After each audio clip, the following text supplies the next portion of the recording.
Boa tarde, estamos aqui novamente no estúdio do Desafio, no nosso encontro semanal para a gente discutir um pouquinho sobre literatura. É claro que eu convido você a fazer essa viagem com a gente, a discutir alguns elementos. Estamos às margens do Rio Amazonas, aqui na rotatória do Santo Inês, acompanhados por toda uma equipe técnica. A Beatriz, nós estamos com o Willer Júnior, o Willer Gabriel e o Aleph. Estamos aqui para levar a você alguns comentários sobre a literatura, principalmente a literatura portuguesa. E hoje nós vamos continuar com aquela nossa aula sobre o romantismo e eu trago para vocês algumas dicas de como analisar um romance, né? Como fazer uma análise literária da sua leitura, o que a gente pode observar no romance. Então são algumas dicas, algumas orientações e você pode compartilhar, enviar para a gente suas questões, dúvidas, seus comentários e faça essa viagem com a gente. Vamos começar relembrando que na nossa aula 14 nós comentamos sobre dois romances, principalmente de Alexandre Herculano, do romantismo português. Então, a ideia do romance romântico, né, dentro do período literário do romantismo, tem lá as suas peculiaridades. Nós chegamos a discutir, por exemplo, que existe um exagero muito grande das emoções, dos sentimentos, uma descrição muito peculiar sobre o sentimento humano. E nesses romances existe uma receita. São características iguais. É por isso que se enquadra nesse período romântico. Essas características iguais é que fazem com que a análise possa ter um parâmetro para medir esses elementos ou discutir o que se tira dessa leitura. Por vezes, a preocupação maior é com o personagem, né? Qual é o personagem que está dentro dessa obra? Às vezes, qual é o sentimento, né? Ou você tem que ter algum princípio de análise, algum padrão de análise. Em todos os nossos encontros, eu costumo dizer que é preciso pegar a obra e ler a obra. Não adianta só você pegar o resumo, não adianta você pegar os comentários que alguém fez sobre determinada obra. É necessário que você tenha o compromisso de fazer a sua leitura, porque a obra literária ela vai responder de acordo com o leitor. Se você tem conhecimento, se você tem um determinado grau de cultura sobre a sociedade portuguesa, sobre a linguagem, né? Sobre a gramática portuguesa, então sobre os costumes, a cultura, a gastronomia portuguesa, muitas outras situações em que quando a gente faz a leitura de uma obra, você se identifica, você conhece, você acompanha e você interpreta. Então, não é só o que está escrito, é de que forma essa obra pode bater com a sua cultura, com o seu conhecimento de mundo. Às vezes a gente concorda, às vezes não. Então, é necessário lembrar que a análise literária, a análise de um romance, vai depender muito desses pormenores também do leitor.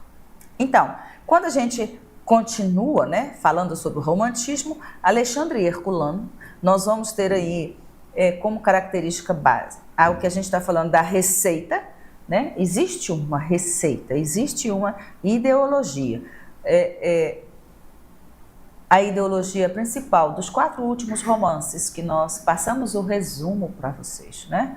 Amor de Perdição, Amor de Salvação, né? Eurico, o Presbítero e várias outras obras que a gente comentou. A gente tem um personagem que sofre, né? A gente tem o amor como tema, o amor que mesmo sendo correspondido, né? Ele não é um amor realista, efetivado, consumado. É um amor que fica à distância, é um amor que tem muito sofrimento, é um amor que não dá certo, ou morre abandonado para lá, ou entra para um convento.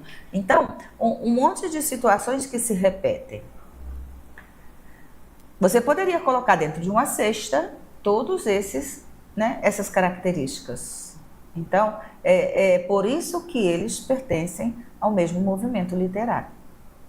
Essa receita, né, essa forma, essa ideologia de passar, que para ser romântico tem que sofrer muito, tem que acreditar, né, naquele sonho, naquela ideia platônica da concepção, da ideia, da imaginação, da criatividade, da sensibilidade, da subjetividade, desses exageros sentimentais. E é por isso que a gente fala que tem toda uma ideologia romântica.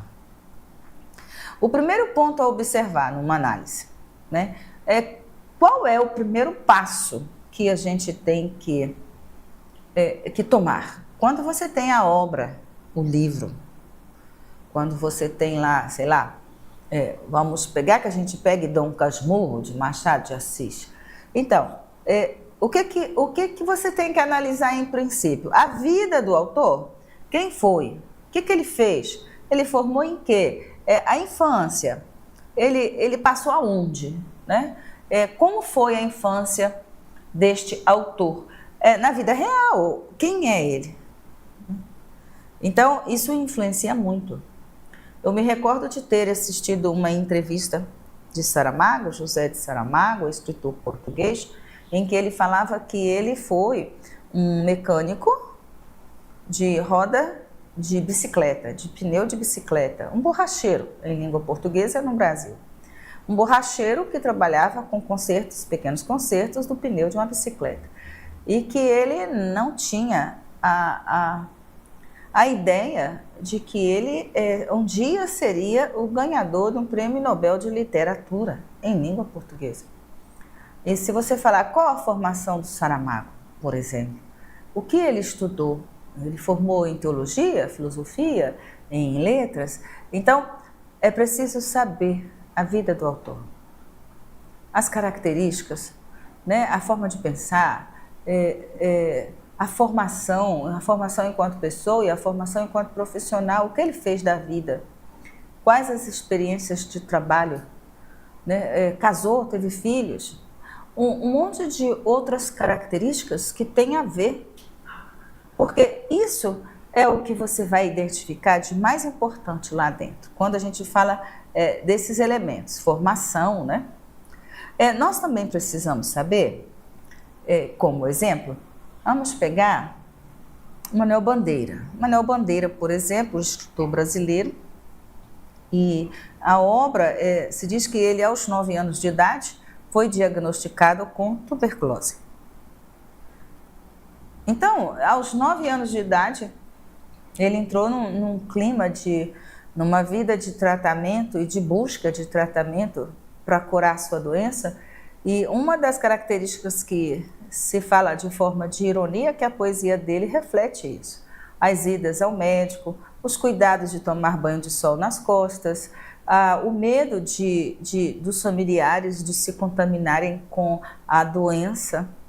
Então, dizem que a pizza era entregada por debaixo da porta e que ele ficava no quarto sozinho e que ele ficava tomando sol na janela e que da janela ele observava a rua passar, ele observava a vida das pessoas, o carrinho de verdura, o picolé, ele observava o movimento. E daí ele vai escrever sobre essa observação da janela e vai escrever sobre essa observação médica, inclusive o exame mais comum, que é o exame do pulmão, quando o médico vai fazer uma ausculta, coloca o estetoscópio e manda ele falar 33. Então, se você procurar na obra de Manuel Bandeira, você vai encontrar, né, o poema lá falando da consulta, o poema falando que ele estudava para ser arquiteto e que ele falando que ele tinha tuberculose e, no entanto, ele morre com 89 anos. E passou a vida inteira, né, esses 80 anos quase esperando a morte, porque tuberculose naquele período era uma morte lenta e rápida, que ele não tinha tanta expectativa de vida. Então, quando a gente conhece a vida, a infância, quando a gente conhece as entrevistas, né, as entrelinhas, quando a gente lê sobre o pai, a mãe, o tratamento, o que essa pessoa fez, a gente compreende melhor a obra. Né? Uma das obras importantes, um poema maravilhoso de Manuel Bandeira, por exemplo, é o João Gostoso, que é um poema fundamental para a gente compreender. E esses outros poemas que ele fala da saúde e da forma que era tratado e como ele via, um exemplo, como ele via a vida pela janela. Então, quando se faz uma análise literária para compreender o romance, é importante você conhecer tudo do autor. Então, além de conhecer tudo do autor, é importante a gente conhecer tudo do período literário. Por que ele se enquadra ou no realismo, ou no romantismo, ou no parnasianismo, né? Então, é preciso você conhecer o período literário, as escolas, estilos, né? Aquela onda literária de o que está mais em voga. Então, é necessário a gente saber as características, o ano, quando iniciou, qual a obra que termina, né? Então, isso é fundamental. Não só a vida e formação do autor, mas também as características do estilo e período literário. Isso, de certa maneira, é fácil, porque você conhecendo as escolas literárias de forma cronológica, você vai conhecer e enquadrar o autor. Se ele nasceu no, 1826, então ele se enquadra no período da escola romântica, porque o romantismo acontece nesse período até 1865. Se você pegar sobre o quinhentismo, se o camarada, viveu em 1580, então ele enquadra porque ele está ali, 1560, 1580, 1524, no caso de Camões, no caso de Gil Vicente. Então, muitas situações, elas são despertadas como característica, como fundamental, como datas, quando se relaciona a vida do autor com o período cronológico, né, da data daquele autor. Então, é por isso que esses conhecimentos ou essas leituras são paralelas.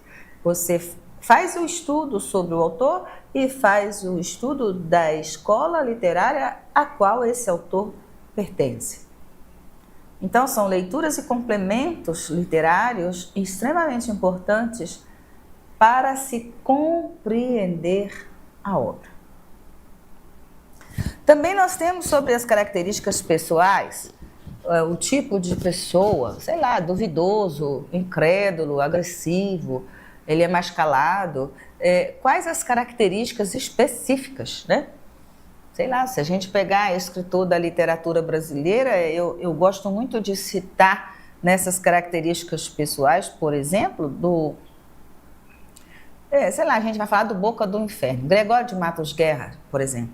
Eu amo Gregório de Matos Guerra, acho que a produção de Gregório ainda me chama muito a atenção pela ironia, pela crítica, pela forma de se expor diante da corte, diante dos homens, diante da cultura da Bahia, da Europa. Então, ele era um escritor extremamente irreverente, forte como pessoa, de advogado, de dono de minas de ouro até escravo, ou condenado, ou presidiário. Então, a própria vida de Gregório foi assim. Então, o que são as características pessoais da pessoa? Como ele é? Qual é o perfil? Ele é atrevido, ele é calmo, ele é quieto, ele é diplomata, né? Ele tem um perfil mais intelectual. Então, um monte de situações da característica do autor, da vida dele. Foi um servidor público? Ele foi diretor de um jornal? E quais as características desta pessoa? Por isso que a gente cita vários exemplos, e não só da literatura portuguesa, como da literatura brasileira, que às vezes a obra é o reflexo direto dessas características pessoais. As curiosidades, né? Curiosidades sobre a vida. A curiosidade é aquilo que não está em todos os livros, aquilo que você não encontra em todos os livros, aquilo que às vezes aparece no rodapé de página, né? Tem escritor brasileiro que na época do realismo dizia assim, olha, os meus livros serão impressos na França. Eu não quero papel comum para as minhas poesias, eu quero papel de linho. Então, quando às vezes você conhece bem o autor, você sabe até quem disse essa frase, ou quem tinha esse suporte financeiro a ponto de mandar confeccionar os livros na França, ou exigir que o papel seja um papel de linho e não um papel comum. Então, as curiosidades pessoais ou as exigências pessoais estão relacionadas com esse perfil de mundo, esse contexto geral, lado financeiro, as relações, amigo de quem, né? Quem são esses, né? Quem é esse grupo que tem esse período de escola? E isso é importante para a obra. O óbvio não vai cair, geralmente cai reflexões, né? As reflexões sobre todo o sistema. E quais as obras? Se a gente analisa um romance, mas você tem que falar que esse autor, ele escreveu também 2, 3, poesia filosófica, poesia satírica, né? Poesia amorosa, sonetos perfeitos, crônicas. O que mais esse autor escreveu? A obra está dividida em quantas, né? Ou quais as características dessa obra? Se a gente pegar na literatura portuguesa, a gente tem uma riqueza muito grande e vamos citar novamente Camões. Camões escreveu poesias filosóficas, poesias reflexivas, poesias amorosas, poesias satíricas, né? Irônicas. Escreveu, né, a História de Portugal, os Lusíadas, e quantos mais de produção ele tiver, o analista ou o observador desta obra vai ter que comentar. A produção não é somente o livro que você leu. Então, Alexandre Herculano, né, como a gente sabe, 2 formações, além de historiador e jornalista. Nasce em Lisboa em 1810 e daí é por isso, tanto é que ele estuda, né, poliglota como jornalista, inglês, alemão, francês e o português de Portugal. Então, esse poliglota, esse jornalista, esse historiador vai ter uma produção enorme. Então, se você vai escolher um romance para análise, nós colocamos aqui uma obra só, Eurico o Presbítero, mas justamente para fazer essa análise, essa discussão desses tópicos. Então, se ele é na Europa como classe média alta, que tem a condição, a liberdade, a oportunidade de viajar vários países, de conhecer várias línguas, de ser fluente em francês, alemão, inglês e o português de Portugal, já dá um perfil de quem foi esse grande historiador ou esse grande jornalista. Lembra que os dois vão caminhar juntos. Então, quando você olhar uma obra, quais são os elementos da história? Ou numa outra obra, quais são os elementos jornalísticos? E quais são os elementos, sei lá, poéticos, né, românticos? Então, é rico demais em detalhes pessoais, de formação, de cultura. O que se aprende numa viagem ao estrangeiro, como se aprende uma língua estrangeira. E imagine ele sendo um poliglota. Então, é um escritor do romantismo português, nascido em 1810, jornalista e historiador, que teve a oportunidade de conhecer vários países da Europa, de conviver em vários países e com pessoas importantes desses países e ter muito acesso linguístico, de cultura, conhecimento histórico, justamente por essa vida tão rica de elementos de intelectualidade, o que caracteriza sua obra como extremamente importante e influente. Tanto é que a gente está até hoje discutindo esses elementos da obra de 1830, 1835. Então, além de fazer cursos de comércio, de oratória, de francês, de jornalismo, foi extremamente influente, né? Extremamente influente. Na carreira literária, ele começa com pequenas poesias, assim como quase todo escritor, poeta, romancista ou cronista, ensaísta, seja qual for a característica que esse autor tenha, é muito comum observarmos que ele sempre começa com pequenas e tímidas poesias. A gente coloca assim como pequenas e tímidas, que acho que a vida de quase todos os escritores é assim. Uma poesia aqui, uma coletânea ali, começa uma pequena produção, depois parte para um ensaio, bem depois que vai para um conto, vai amadurecendo essa produção literária. Então, na Voz do Profeta, ele tem uma coletânea de poesias, pequenas poesias. Mas, no entanto, foi o romance histórico que vai trazer um grande destaque e uma grande visibilidade para o Alexandre Herculano. Aqui nós já temos uma característica que ele vai falar sobre o romance de ficção histórica, ambientado na época da monarquia portuguesa. Então, se a gente fala que é um romance de ficção, define ficção. O que você entende com a palavra ficção? Sei lá, fora da realidade? 100%, vamos dizer assim, inventado? Não tem nada a ver, ou não tem compromisso com a realidade? O que é um romance de ficção? 100% construído pelo imaginário do autor?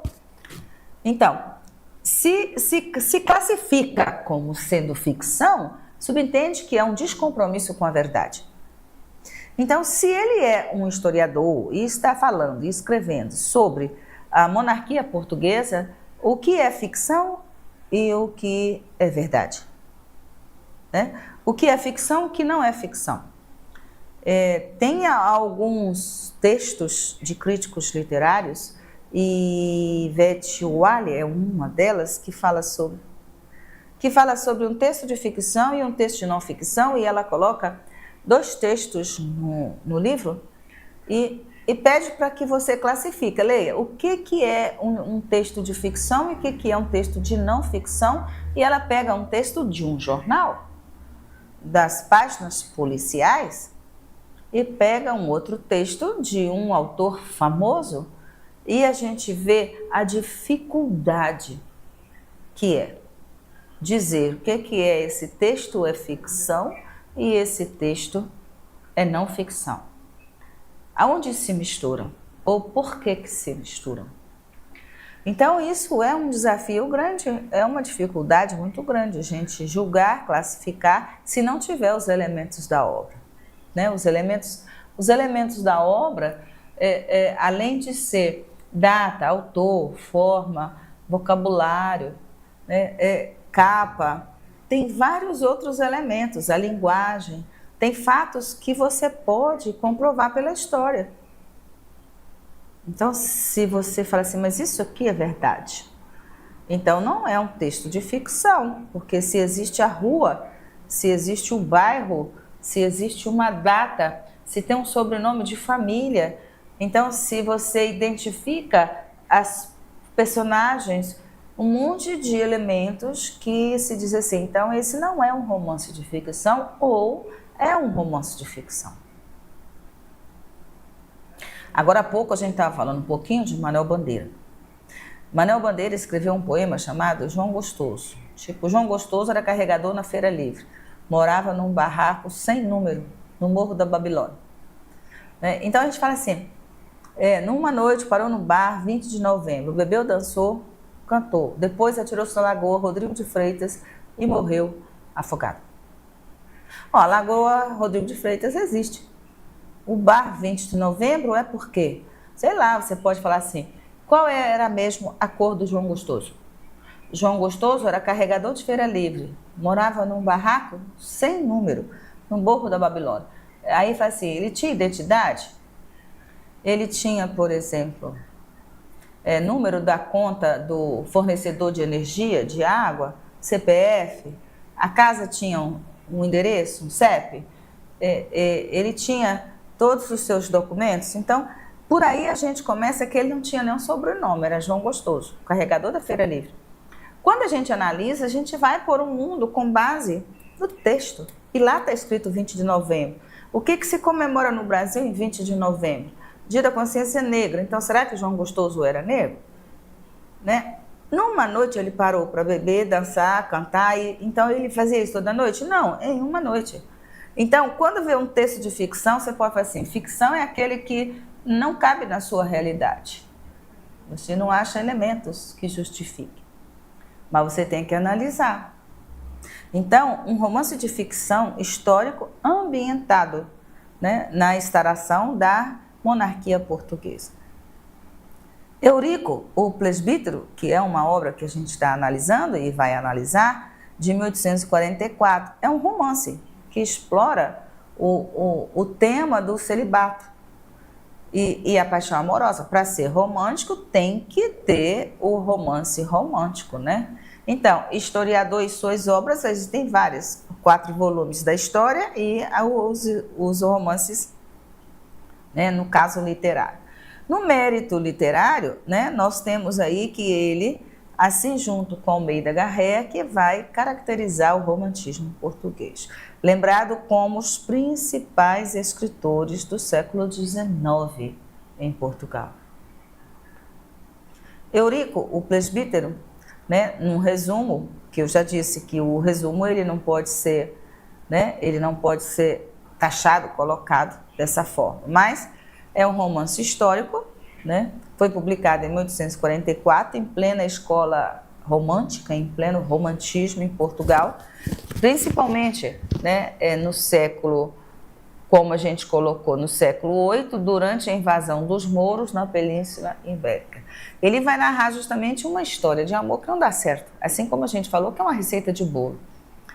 Todos esses romances ultrarromânticos, né, exagerados, não vai acontecer aquele amor com um final feliz. Final feliz pode ser até surpreendente lá na frente, mas Ermengarda, né, era filha de um duque e ele era apenas um guerreiro visigodo, lembra disso. Então não tem muita chance social desse romance ser bem sucedido. A divisão de classe social ou a família que pertence, ou as diferenças, né, familiares, é muito forte nesse período, 1800, essa briga entre classes, né, essa ideologia por poder aquisitivo, por família de bem ou de bens, né? Então, esse lado financeiro, social, político, essa pessoa sem padrinhos importantes era extremamente, vamos dizer assim, atacadas, divididas, separadas, humilhadas, né, sem muito acesso. Então, o pobre em si, nesse período, sofria muito essas discriminações e preconceitos de classe, de conhecimento, de bens a todos os, vamos dizer assim, a cultura social da época do bem-nascido, né? Daquela pessoa que se dizia bem-nascido, que era de família tradicional, família de muitas posses, né? Família de muito poder, poder de influências, poder da diplomacia, da política, né? Muito próximo às pessoas ricas ou influentes. Então, tudo isso a gente percebe na leitura do romance. A diferença e separação dessa classe, a que classe você pertence, quem são seus amigos, quem são seus padrinhos, né? O ambiente que você frequenta, a forma que você se veste. Então, essas descrições românticas, ou essa forma, né, que a gente não tem mais espaço no mundo atual, mas nos romances, você observa essa separação.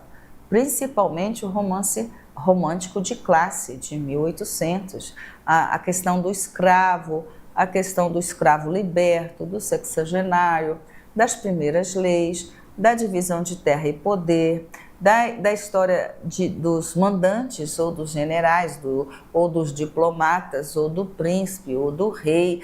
Então, em que corte, né, esse personagem vive? E isso é extremamente cobrado, colocado nos romances como um reflexo da própria sociedade.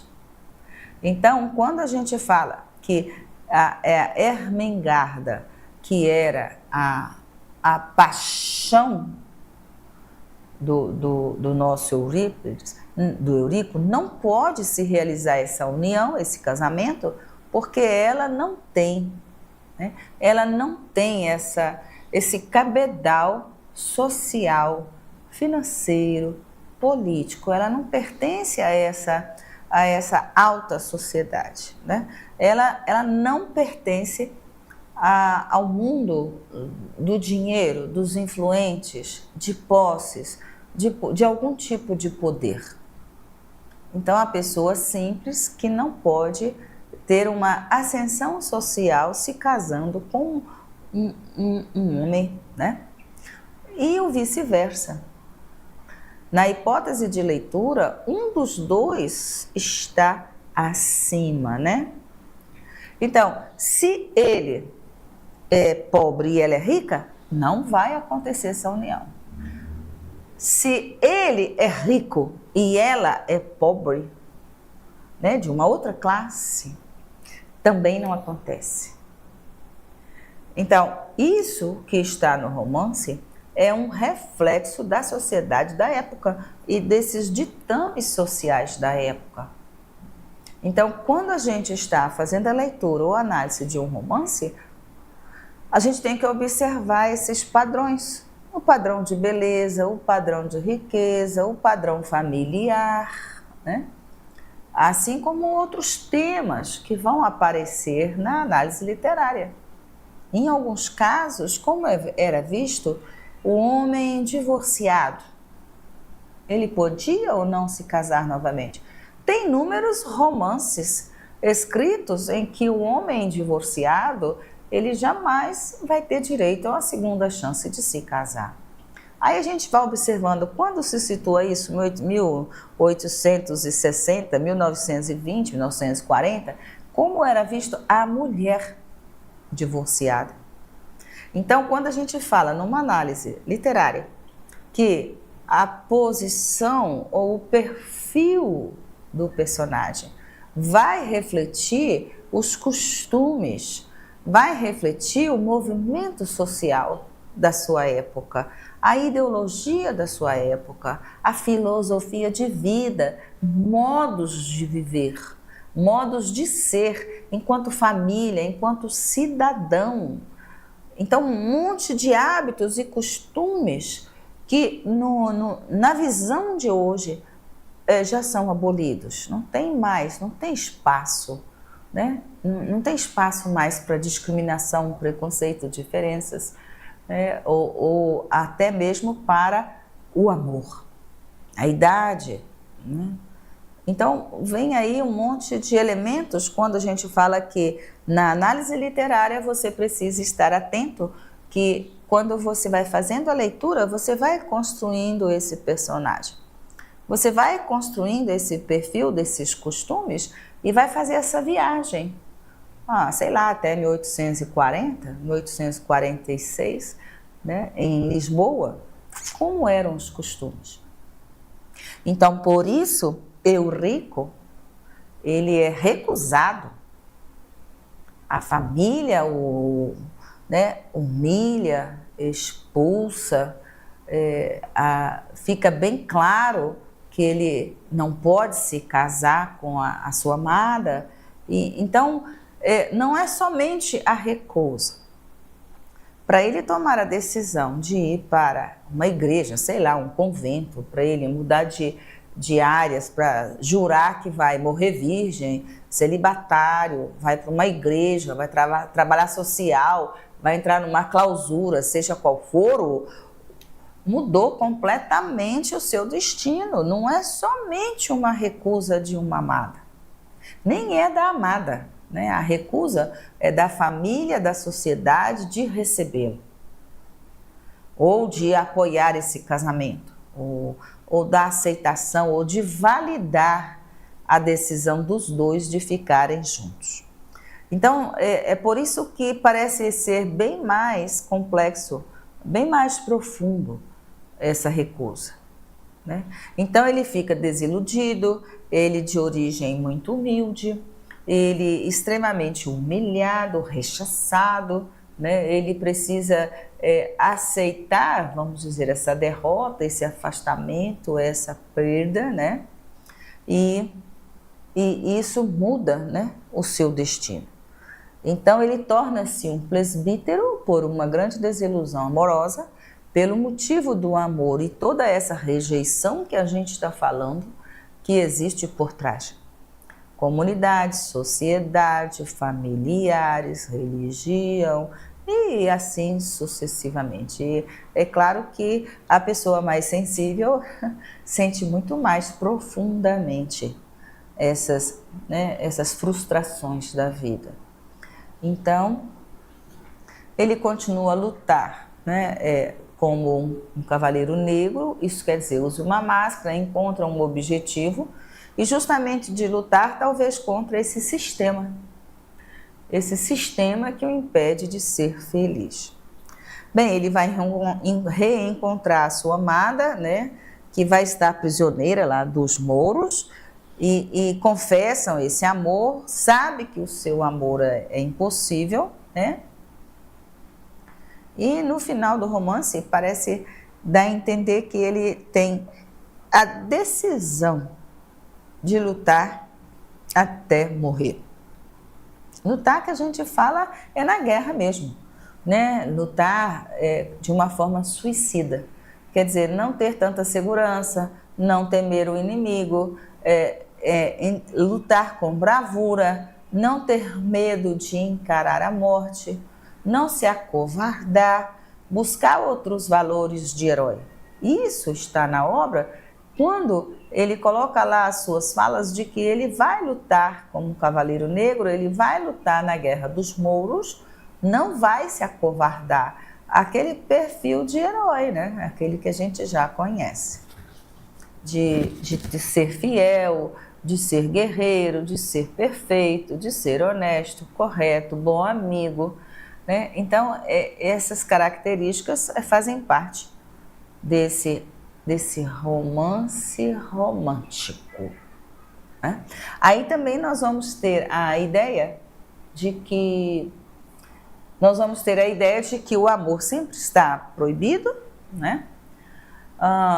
A questão imposta pela igreja, que vai ser um acúmulo, né? Mas, porém, ele vai ter consciência disso, porque a partir do momento que ele faz um compromisso com a igreja, um juramento, ele vai se manter, né, celibatário. Então isso torna um outro impedimento.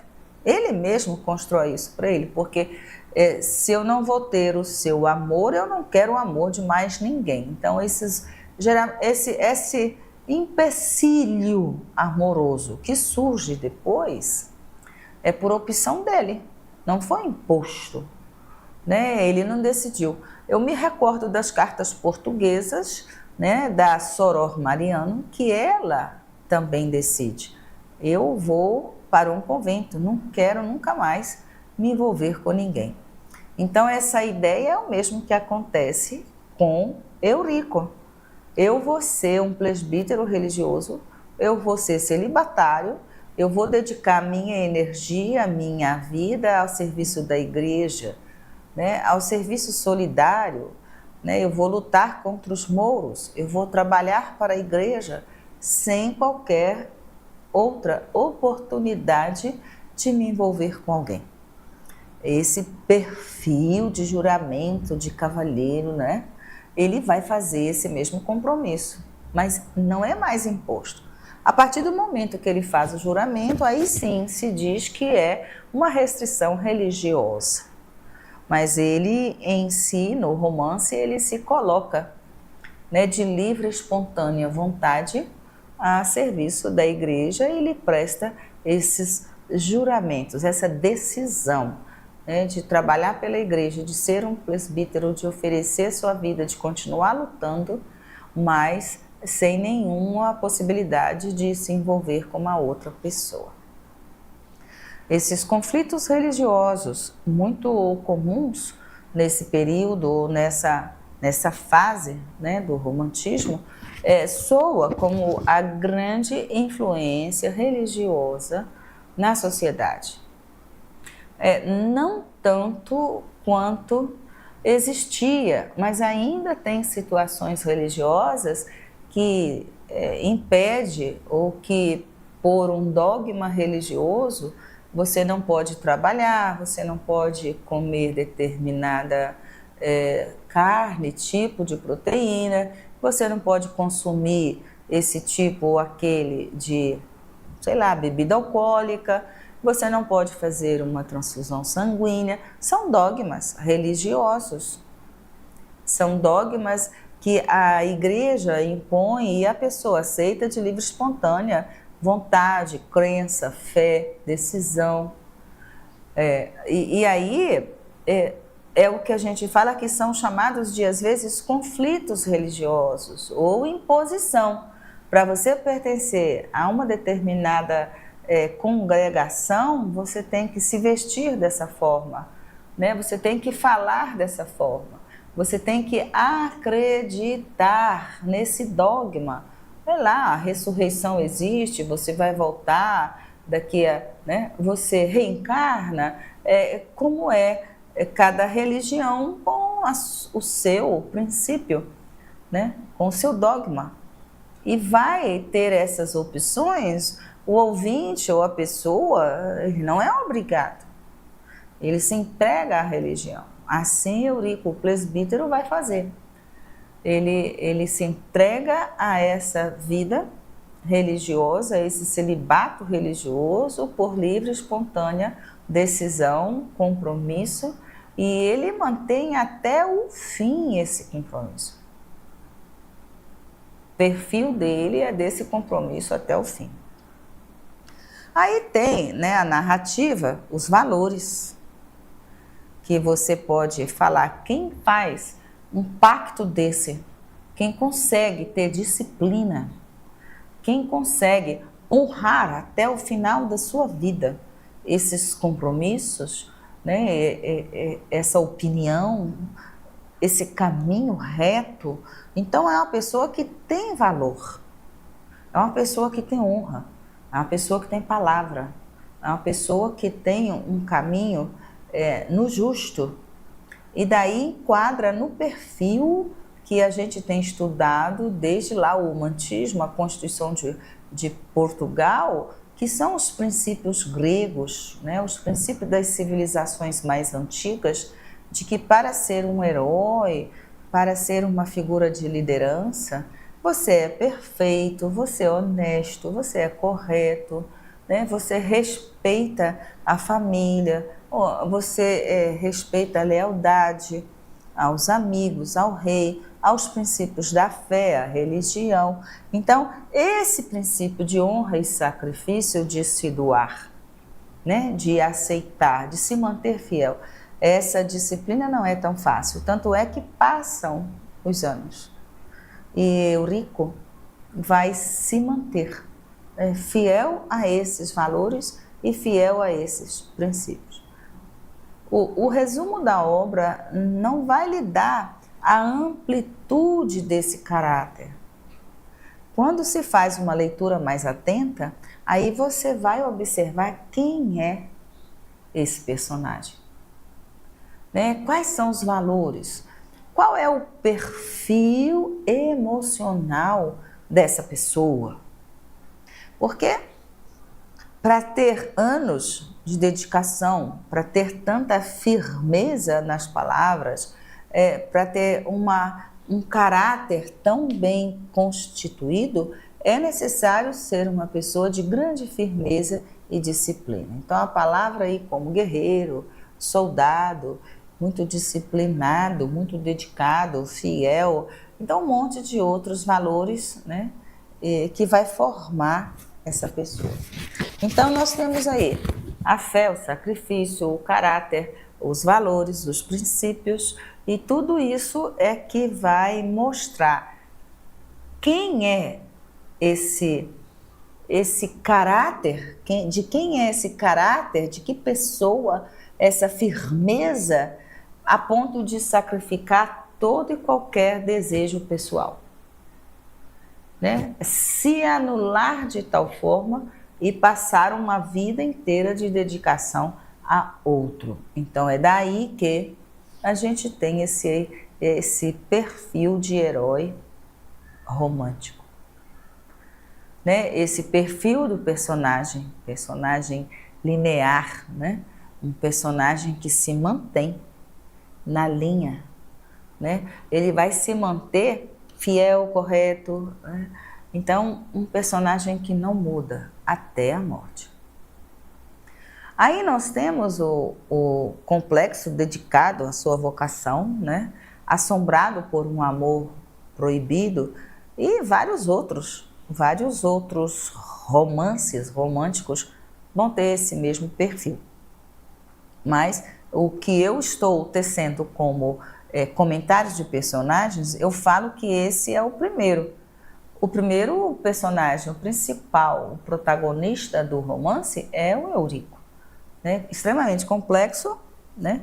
E do lado dele vai aparecer a mulher, a amada, né? O perfil da amada que vai representar toda aquela sociedade da época. Assim como ele tem esse reflexo do costume, da filosofia de como vivem, da ideologia de como vivem, né? A influência direta da religião, da sociedade, do lado financeiro, da família de posses, de poder, de influência, né? De decisões. Ele participando de tudo isso, refletindo tudo isso, vamos ter o lado feminino, que vai refletir também a sociedade e o papel da mulher nessa sociedade. Muito diferente dos dias de hoje, nós vamos ter aí a figura da noiva, da amada, como a mulher perfeita, tal, mas como era a figura ou o papel da esposa, da mulher, da namorada, da adolescente, do período de 1850, por exemplo, em Portugal. Então, na obra, essa figura vai estar descrita com todos os elementos da sociedade da época.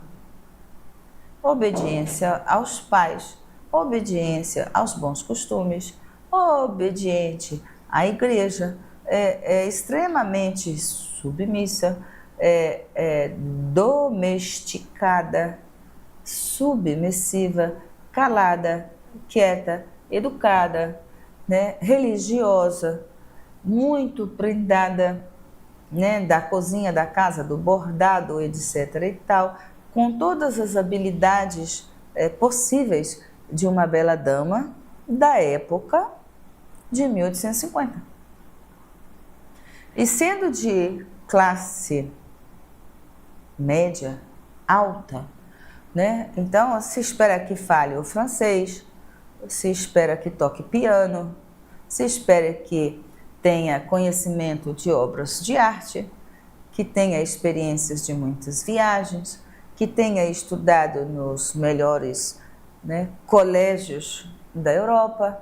Então, o perfil feminino, ele reflete todos os valores da sociedade da época. Por isso é importante, numa análise de leitura, se constituir. Quais são esses elementos? Em nenhum momento ela vai contra, em nenhum momento ela rejeita a opinião do pai, da família, do padre, né? Ela quebra os paradigmas. Então, esse perfil feminino, que já não se enquadra no mundo atual, mas está na obra. Quando se pega para fazer a leitura, observar quem é, como faz, como ela anda, como ela se veste, como ela fala, o que ela sabe, como ela circula dentro do romance. É uma figura feminina que representa, que levanta a bandeira generalizada, essa bandeira de, vamos dizer assim, do papel feminino, o papel da mulher em 1850 em Portugal.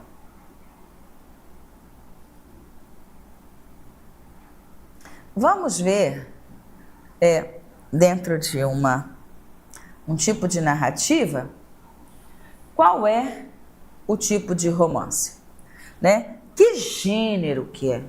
E o que quer dizer a palavra gênero?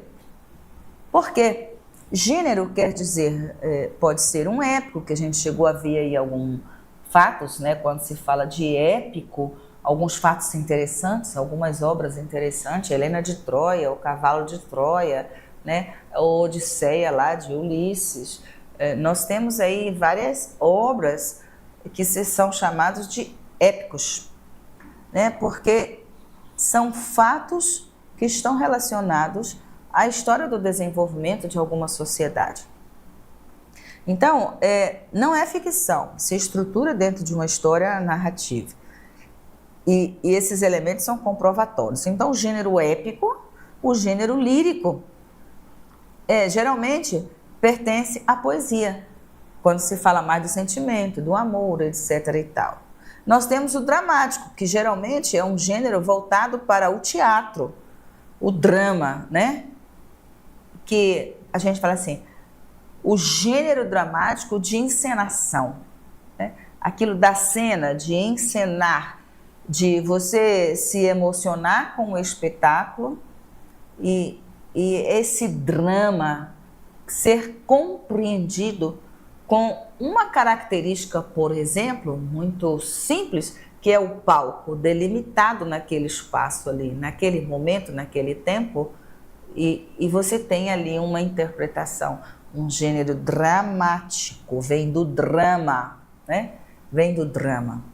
Os tipos de narrativa, aí que nós vamos ter como número 1, que nós estamos falando, é o romance.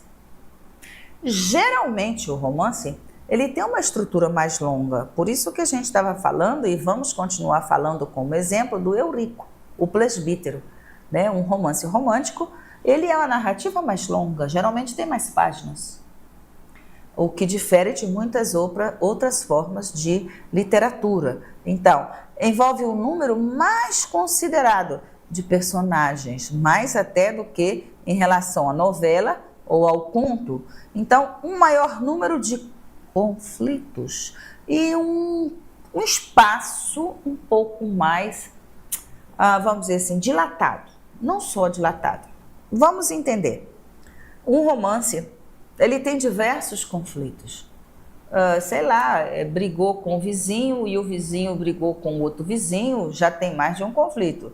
Ou então, mais de um espaço, começou nessa rua, começou neste quarto, mas dentro do espaço se fala da Europa. Lá, o personagem viajou para Paris, né? Ou então, olha, o personagem está no mundo aqui tupiniquim, mas ele estudou no Sacré-Cœur-de-Marie. Ou então, lá em Marseille, na França. Então, circula, quando se fala de espaço, espaço geográfico, espaço, aonde aparece o espaço no conto? Um quarto? Uma rua? Uma casa? Né? Tem o romance realista dos maias, que a gente vai estudar ainda, que é o romance do realismo, próxima aula, possivelmente. Nós vamos discutir sobre os maias. E lá nos maias ele começa falando de um palacete. E ele começa falando do portão. Era um palacete situado naquela rua. O palacete tinha um portão gigante. E no portão gigante tinha os detalhes e uns desenhos em forma de ramalhetes de flores. Então, quando você começa a fazer a leitura, você situa esses espaços, esses locais, né? Quando eu falei para vocês lá do João Gostoso, de Manuel Bandeira, quando eu falo que ele diz lá, na Lagoa Rodrigo de Freitas. Você conhece a Lagoa Rodrigo de Freitas, no Rio de Janeiro, um bairro lindo, maravilhoso, né, desenvolvido em volta da lagoa, de uma lagoa que tem uma árvore de Natal maravilhosa no final do ano, que a prefeitura monta, que tem prédios gigantes, muitos barzinhos. Lagoa Rodrigo de Freitas existe. Então, quando a gente pega a obra e observa o espaço de que ele fala, né? Identifica, é fácil, você consegue identificar o espaço, você consegue identificar o tempo, como é que funciona isso?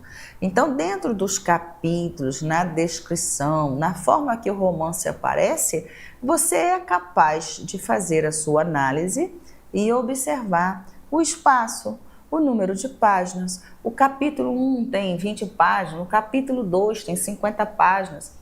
Conhecer a obra no seu total faz parte dessa análise.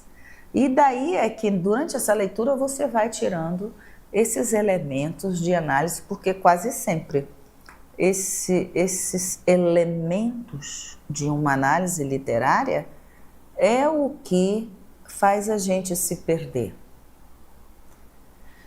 Vejamos um pouco mais. Tipo de narrativa. Novela já é um romance mais curto, não é isso? Crônicas já são pequenos fatos, relatos, né? Que a gente fala assim, acho que eu coloquei bem aqui numa tela. Eu coloquei o que é uma crônica. É quando você fala de um fato daquele dia, que crônica vem de cronos, de dia, de relato, diário. Né? Aconteceu comigo no dia tal, de manhã, um fato. E eu vou escrever aquilo que pode dar meia página, uma página, etc. e tal. Mas nunca passar disso.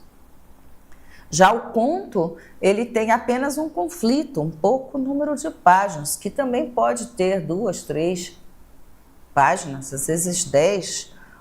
Uma novela, a gente já poderia dizer que ela é maior um pouquinho que um conto. Então, um conto, ele pode ter poucas páginas e um único conflito. Uma novela pode ter alguns conflitos e algumas páginas a mais. Um romance pode ter mais conflitos, mais páginas, mais capítulos, mais complexidade na história, mais temas, né? Então, é assim que se vai classificando os tipos de narrativa. Até você chegar na palavra assim, isto é um romance, isto é uma narrativa épica, ou isto é um conto, ou isto é uma crônica. Então, a classificação dos gêneros narrativos são inúmeros. E todos eles estão nos concursos, nas avaliações de Enem, porque quando você fala sobre um gênero, a carta, o bilhete, um relatório, um diário, um conto, uma crônica, um romance, uma epopeia, né? Então tem várias categorias.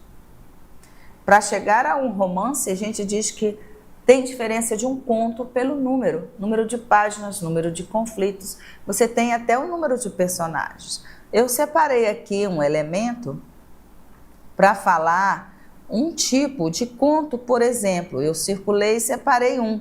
Eu coloquei Assis porque eu amo Machado de Assis. Então, eu acho que quando se fala de conto, Machado de Assis é fantástico, né? Tem contos maravilhosos, sugiro a leitura. Ou então a Clarice Lispector. São pequenos pequenos contos que você vê o espaço, você vê, acontece o local. Tem um conto de Machado de Assis, por exemplo, não sei se eu coloquei como o elemento aqui, mas que é chamado de A Cartomante. É fantástico, porque um casal, ele é apaixonado ele tinha uma amante, preocupado com a vida dele como seria, e eu tenho certeza que acontece somente em uma rua, porque ele morava no início da rua e a amante dele morava no final da rua, e nesse trajeto ele para e pede a cartomante para ler a sua sorte. E a cartomante fala que ele é muito feliz, que ele tem um encontro maravilhoso, que ele tem uma vida muito maravilhosa, e aparece só uma rua. Na descrição do conto aparece a rua, uma rua. E aparece o tempo como se fosse às 10 horas da manhã, ele recebe um bilhete do marido da amante dizendo assim: vem à minha casa. E ele fica desesperado: como eu vou na casa? Ele vai ver que ele descobriu, não descobriu, se eu vou, não vou, ele fica até às 4 da tarde. Então, o conto acontece durante um dia, porque começa aproximadamente pela manhã e vai terminar à tarde. Acontece com ele numa rua, porque na descrição do nosso autor, ele começa falando do início da rua e ele tem que ir até o final da rua. E no meio, ele naquela angústia, ele vê a placa, né? Acontece lá um acidente e ele vê uma placa dizendo cartomante. Então ele resolve pedir para fazer a leitura da sua mão, para ficar, né, tirar as preocupações. E a cartomante tira essas preocupações. Diz que ele vai ser muito feliz, que ele vai encontrar a amada, etc. e tal. E daí, quando ele chega no final da rua, na casa do amigo, que era o marido da amante, ele tem o tempo suficiente somente de ver o corpo estendido no chão da amada e recebe logo uns 2 tiros no peito. Então, o conto é rápido, é simples, é pequeno. Quantos personagens tem? Né? A cartomante, ele, o marido e a amante morta no chão. Tem poucas páginas, 3 ou 4 páginas, tem só um conflito, só um duelo. Então, mas você consegue entender o tempo da narrativa, o local da narrativa, o elemento, o enredo, os personagens. Então, são pouquíssimos. É por isso que nós vamos continuar com análises literárias. Nós vamos conseguir continuar analisando a obra ou outras obras, dando dica para você de como fazer sua leitura. No nosso próximo encontro, a gente vai trabalhar a ideia de tempo e espaço. Muito obrigada. Até o próximo encontro. Daqui a pouco nós temos aí o Fera com vocês. Obrigada. Até a próxima semana.